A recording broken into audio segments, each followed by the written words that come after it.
মোক আজি মিডিয়া বৰবাদ কৰি দিলে মোক আজি মিডিয়া বৰবাদ কৰি দিলে মোৰ জীৱনটো শেষ কৰি পেলালে মই বহুত কষ্টত আপাৰ চামৰ পৰা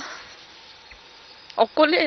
বহুত কষ্টত নিজৰ কেৰিয়াৰ এষ্টাব্লিছ কৰিছে কাৰণ যদি কোটি টকা আৰু সম্পত্তিৰ কথা কৈ আছে গোটেই তাৰ পইচা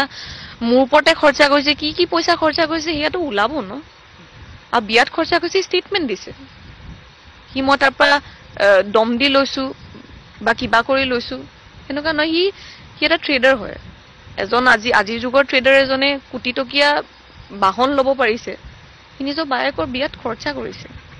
আৰু যোনটো মই ৰখাব নোৱাৰিলো মই আমি দুজনে চেষ্টা কৰিছিলো যে নালাগে প্ৰয়োজন নাই কাৰণ আমি ৰিসেপশন নিজে দিছো কিন্তু তাৰ ইচ্ছা আছিল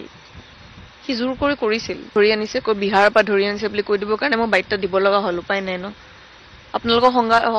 মানে মিডিয়া চেনেলৰ কাৰণে ক'ব লগা হ'ল আকৌ ক'ব পৰা ধৰি আছো ক'ব পৰা ধৰি আনিছে ক'ত আছো কি কৰিছো কো ফৰচুনা কো জিটি কৈছে মানে যি মন যায় তাকে কৈছে কিমান সহ্য কৰিব কৰি আছো 7 দিন সহ্য কৰি আছো ভাবিলো সব ঠিক হৈ যাব